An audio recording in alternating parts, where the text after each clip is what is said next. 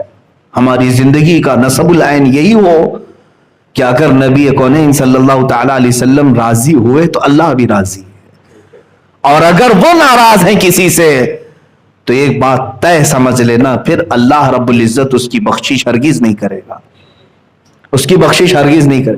یہاں تک کہ آپ کو میں بتا دوں، ایک شخص مدینے کا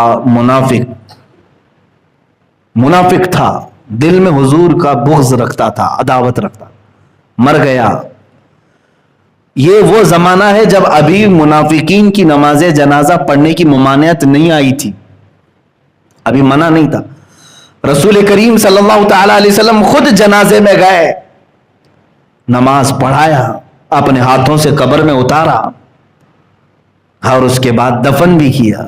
جانتے ہیں اللہ نے آیت نازل فرمائی، اے رسول آپ اس کے لیے 70 بار بھی مغفرت کی دعا کریں تو اللہ اسے نہیں معاف کرے گا، اس لیے کہ دل میں آپ کی دشمنی رکھتا تھا.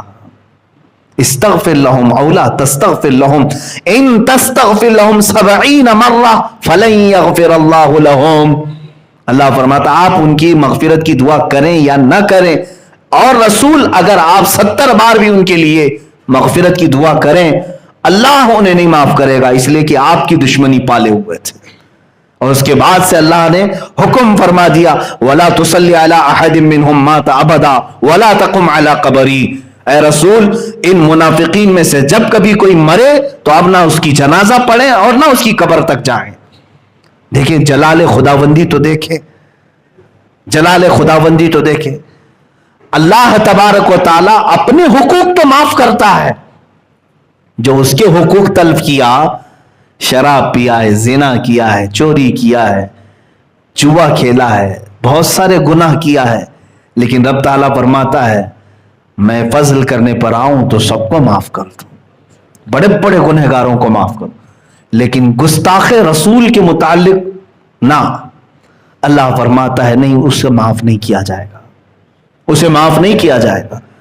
اسی لیے اسلامی حکومت میں بھی گستاخ رسول کی صرف ایک ہی سزا ہے, اس کا سر جدا کر دیا جائے, قتل. اسلامی حکومت میں یہ سزا ہے, اسی لیے کہ وہ پلر ہلا رہا ہے.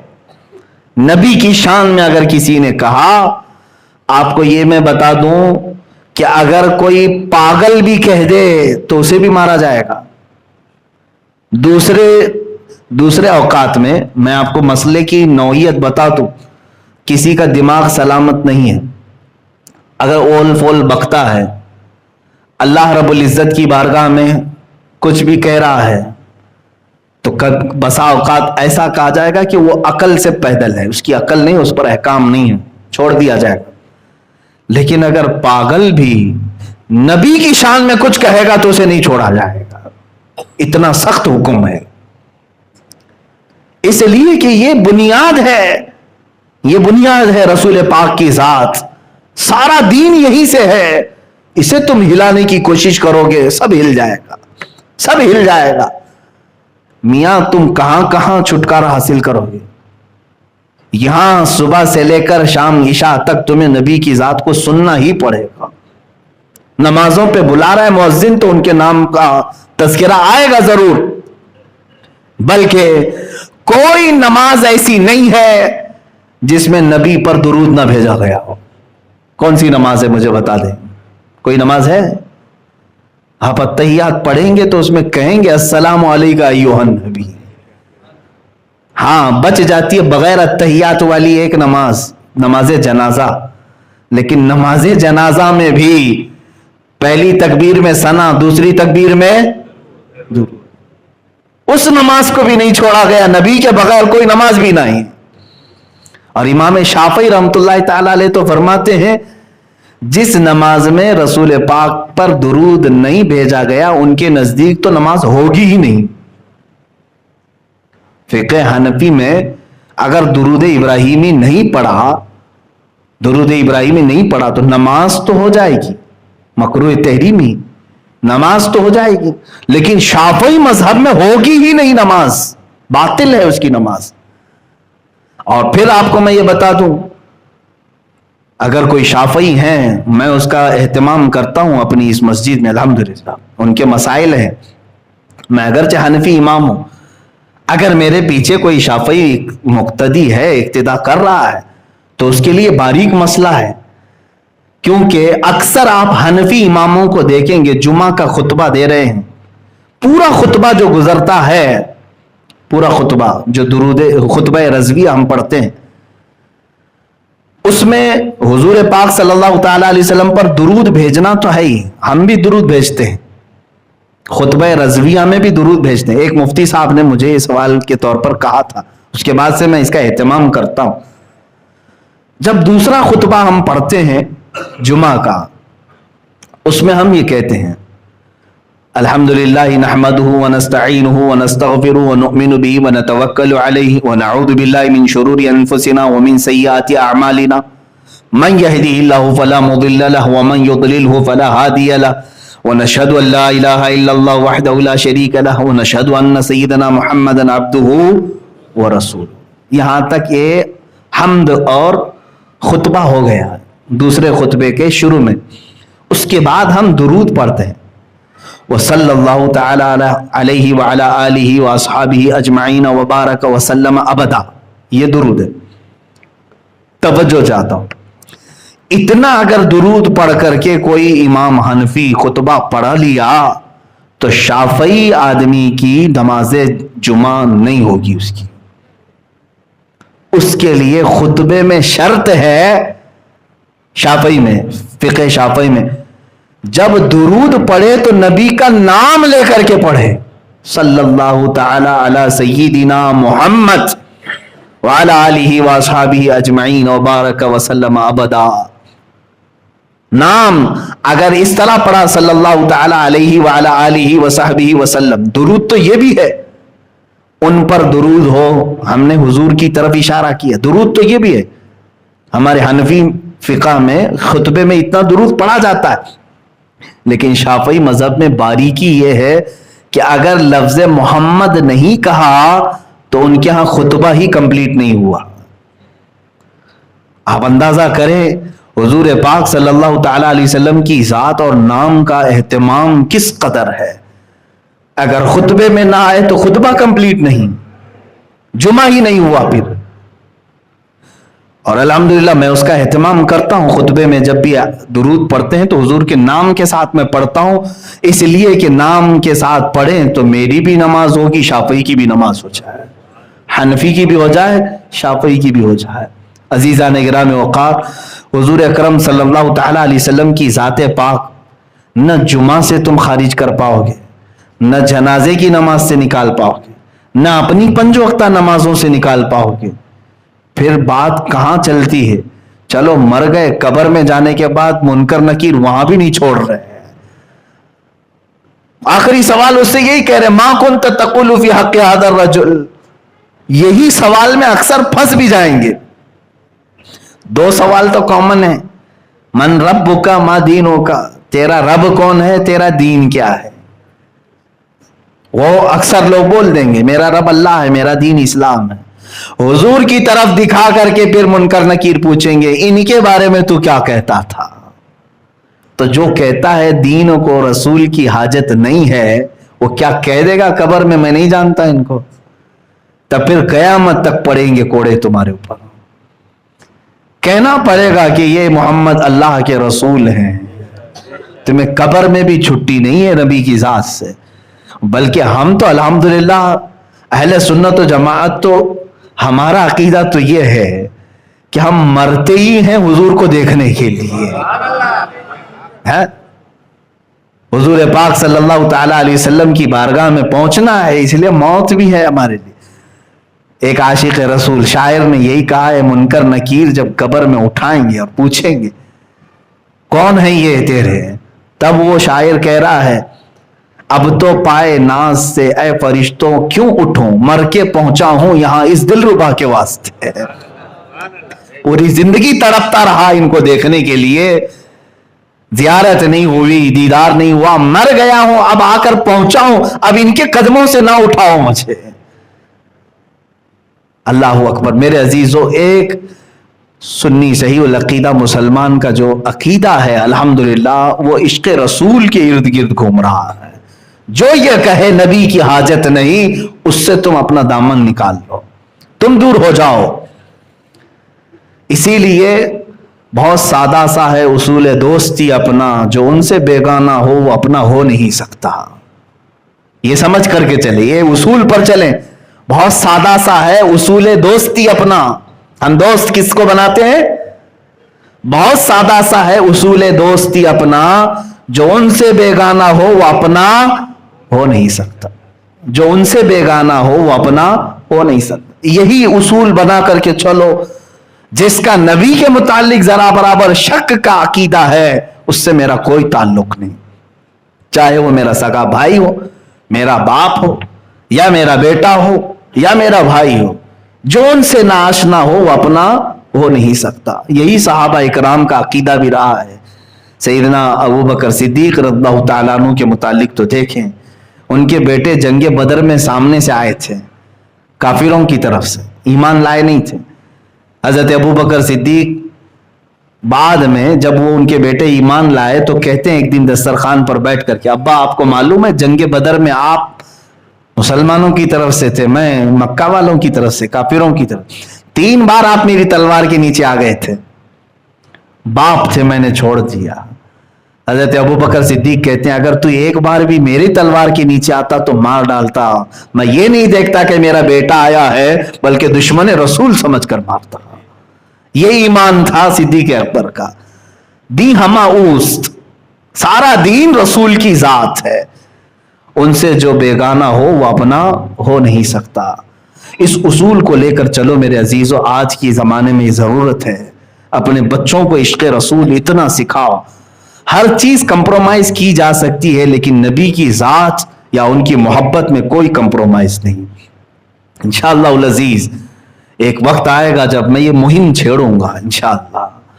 ہم اگرچہ ہندوستان میں رہ رہے ہوں، بھارت میں رہ رہے ہوں، میجورٹی جس کی بھی ہو، لیکن ہم مسلمان یہ قانون پاس کرانے کی ضرور کوشش کریں گے کہ بھارت میں رہتے ہوئے کبھی کوئی حضور پاک کی شان میں گستاخی نہ کرے۔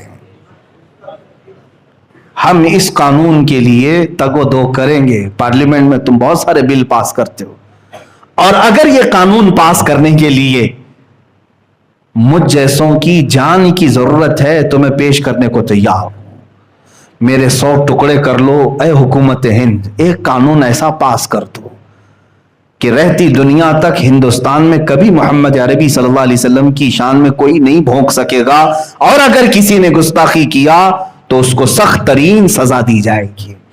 یہ قانون ہونا چاہیے کہ نہیں ہونا چاہیے؟ میرے عزیزو، کیا اسلام کبھی دوسرے دیوی دیوتاؤں کے مذاق اور ان کے بھگوانوں کا مذاق اڑانے کی اس طرح کی مجلسیں منعقد کرتا ہے؟ کبھی آپ نے سنا؟ ہاں، ہم اپنے حق کو بیان کرتے رہیں گے۔ تمہیں جس مذہب سے سروکار ہے اسی مذہب سے تعلق رکھو۔ ہم نے ان تمام چیزوں کو کبھی انٹرٹین نہیں کیا دوسرے مذاہب۔ مجھے بتاؤ، بدلے میں حضور کی ذات پر جب جب حملہ ہوا، حضور کی ذات پر جب جب حملہ ہوا، مجھے بتاؤ کیا کبھی بدلے میں ہم نے عیسائیوں کے نبی عیسیٰ علیہ السلام کی کردار کشی کی؟ کبھی توہین کیا عیسیٰ علیہ السلام؟ ارے ہم وہاں پر بھی سمجھتے ہیں کہ اگر توہین کرے تو یہاں سے بھی ہم نکل جائیں گے پھر ایمان۔ جتنا تم نہیں مانتے اس سے کئی درجے ہم عیسیٰ علیہ السلام کو مانتے ہیں۔ یہودیوں نے اگر حضور کے کارٹون بنائے تو کیا ہم نے بدلے میں ان کے نبی موسیٰ علیہ السلام کے کارٹون بنانے کی اجازت دی؟ کبھی کیا ہم؟